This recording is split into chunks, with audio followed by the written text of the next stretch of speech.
Hello everyone, hope कि आप सभी ठीक होंगे। हम भी ठीक हैं। स्वागत है आपका एक और नए व्लॉग में। और आज ना बिल्कुल सिंपल तरीके से आम का अचार बनाएंगे। तो जो मतलब लंबे समय तक ख़राब भी नहीं होएगा और बिल्कुल आसान तरीके से। तो ये आपने थोड़ा सा वीडियो कल की वीडियो में व्लॉग में देख लिया होगा। मैंने कल ही ये सारा मटेरियल तैयार करके रख दिया था। आम को अच्छे से धो लेंगे 2-3 बार। जो इनमें पीक है ना वो निकाल लेंगे सारा। तो 2-3 बार की बजाय चाहे 3-4 बार इसको अच्छे से धो लेना और फिर रख देना, सारा पानी निकल जाए तब तक इसको ऐसे ही रखे रहने देना। और उधर मैंने मतलब तेल गरम होने के लिए रख दिया और जो मसाला वगैरह था ये इसमें लाल मिर्च डाल दी है और तीखे वाली मिर्च डाली, थोड़ी हल्दी। तेल गरम करके ना और गैस को मैंने बंद कर दिया। अब तेल मतलब ज़्यादा गरम नहीं है और मसाला आपके सामने सेक ही दिया था। इसमें सौंफ और कलौंजी, तीसरा मेथी। तो बस यही 3 मसाले लिए हैं क्योंकि धनिया जो होता है ना उससे अचार में जाले पड़ने का डर रहता है, तो इसलिए हमने धनिया छोड़ दिया और साबुत ही ले लिया। आपकी मर्ज़ी, चाहे आप इसको दरदरा भी पीस सकते हो। और मैंने चेक कर लिया था कि तेल ज़्यादा गर्म तो नहीं है। तो फिर जब मतलब ज़्यादा गर्म नहीं तेल में डालना हमें, तो वो थोड़ा नॉर्मल था, तो मैंने उसमें वो मसाला वगैरह सारा डाल दिया। तो डाल के रख दिया। तो ये भाई अगले दिन की क्लिप है। तो वो रात भर ऐसे ही रहा कल से, क्योंकि फिर वो फूल जाएगा अच्छे से जब तक ये भी, क्योंकि फिर साथ के साथ चार खाने के लिए भी तैयार हो जाएगा। मसाला अच्छे से गल जाएगा जो भी है, सौंफ वगैरह। और अम्बियों को भाई जो आम थे इनको मैंने रात ही हल्दी नमक लगा के इस तरह से रख दिया था कि ताकि जो भी पानी निकले नमक और हल्दी लगाने के बाद वो साथ के साथ निकलता रहे। तो ये बिल्कुल रात भर जितना भी पानी था सूख गया और सुबह मैंने ये धूप में रख दी थी, है ना। तो सारा पानी निकलने के बाद इनको धूप दिखा दी, तो इनमें से सारा पानी वानी सब निकल चुका है। और अब एक आग की जो गोहे उपला होता है ना उसकी मैंने छोटा सा टुकड़ा लेके आग जला ली थी और उस पे तेल और हींग डाल के इस मृतबान के नीचे रख दिया भाई। और थोड़ा सा भाई स्पेस छोड़ दिया इसलिए ताकि इसमें हवा लगे और ये आग जो है बंद ना हो और धुआं सारा इसी में इकट्ठा होता रहे। इस तरह से अगर चार बनाते हैं तो वो ख़राब नहीं होता भाई। और जो भी हमारा वो सौंफ तेल मिर्च सारा मैंने तैयार किया हुआ था, अब उसमें अचार को हम कर देंगे मिक्स। अचार ज़्यादा नहीं डालते क्योंकि हमारे यहाँ कोई इतना खास खाता नहीं, कभी कभार पराठे के साथ या पूरी के साथ खा लेते हैं। तो अचार बहुत कम लगता है भाई, पर चलो सीजन है बनाना चाहिए। तो यही सोच के भाई ये देखिए इसमें से सारा पानी निकल चुका था और आज अच्छी खासी धूप भी निकली थी। इस पे धूप लग चुकी है अच्छे से। और इधर भाई इस जार में अच्छे से हींग का और तेल का जो धुआं होता है ना वो इसमें इकट्ठा हो रहा है। इससे अचार में से अच्छी सी खुशबू आएगी। और इसमें भाई कल नमक तो वैसे लगा दिया था पर डाला नहीं था, बाकी सारा कुछ डाल दिया था। तो अब ये नमक डालने लगी।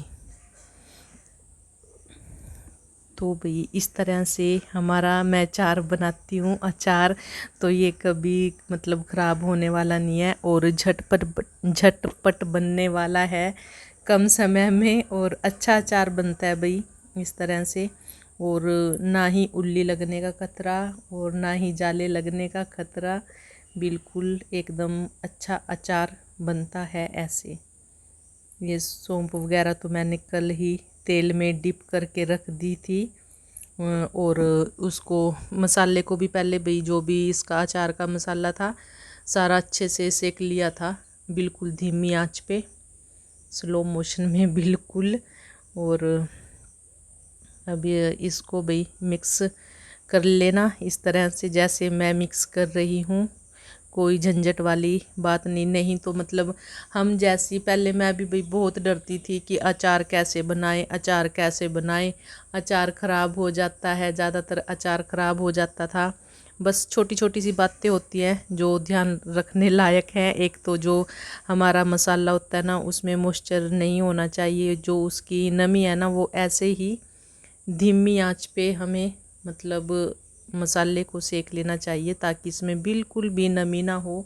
और यही कारण है भाई अचार ख़राब होने का, जो इसमें नमी हो जाती है ना मसाले वगैरह में, तो उससे अचार ख़राब होता है। वैसे अचार ख़राब नहीं होता। पहले मुझे भी बहुत डर लगता था, अब तो कई साल हो गए भाई अचार बनाते हुए, पर बनाते भी थोड़ा ही है क्योंकि थोड़ा ही लगता है।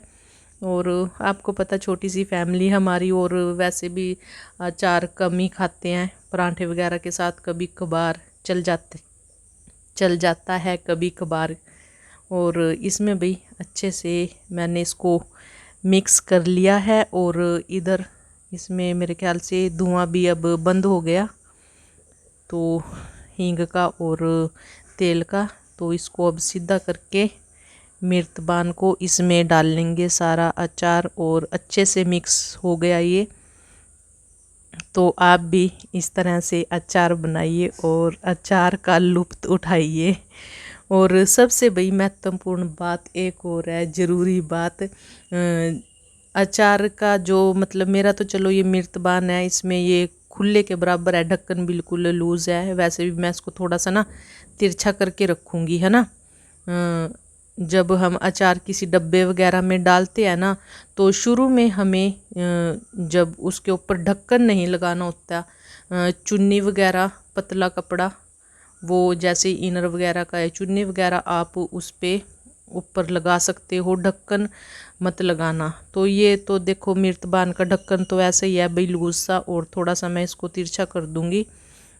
तो ये बहुत ज़रूरी पॉइंट है भाई, अचार को कभी भी जब भी डालते हैं ऊपर से टाइट बंद कभी नहीं करना, और हमेशा ही चुन्नी के साथ या फिर कोई जैसे इनर वगैरह होती है ना तो वो वाला कपड़ा बांध देते हैं। तो ये सबसे ज़रूरी बात तो ये थी भाई अचार की। दो बातें ध्यान रखने लायक है, एक तो इसमें मसाले में जो नमी नहीं होनी चाहिए, और अम्बियों पे भाई पानी नहीं होना चाहिए। जो आम है ना इस पे पानी नहीं होना चाहिए। देखिए इसमें से भाई धुआं निकल रहा है अभी भी, ये देखिए। तो इस तरह से सारा अचार इसमें डाल लेंगे। तो तीन बातें भाई दोबारा से बोल देती हूँ। एक तो जो हमारा अचार का मसाला है उसमें नमी नहीं होनी चाहिए बिल्कुल भी, उसको धीमी आंच पे सेक लेना, ठीक है जी। और तेल को हमेशा गर्म करके ही डालना, मतलब जब गर्म कर देते हैं उसके बाद जब वो ठंडा हो जाता है नॉर्मल टेम्परेचर पर, तब ही उसमें अचार डाल लें, ठीक है जी। और फिर जब अचार वगैरह ये बन जाता है तो इस पे कभी भी टाइट वाला ढक्कन नहीं लगाना, इसको या तो कपड़े से ही बंद करना या फिर लूज़ वाला ढक्कन रखना इसके ऊपर। तो ये दो तीन बातें हैं अचार बनाने की। वैसे अचार ख़राब नहीं होता, बस यही छोटी छोटी सी लापरवाही हम कर देते हैं जिसकी वजह से अचार ख़राब होता है। तो ये था, कई बार तो हम ऐसे ही कच्चा तेल डाल देते हैं, वो भी नहीं डालना चाहिए। तेल हमेशा गर्म करके उसको ठंडा करके भाई नॉर्मल टेम्परेचर पर फिर तेल में डाल लें, ऐसे कच्चा तेल कभी नहीं डालना चाहिए। और जो मसाला है उसकी नमी भी एकदम ख़त्म करके फिर डालिए। तो यार नहीं तो बड़ा डरते हैं भैया अचार डालते हुए।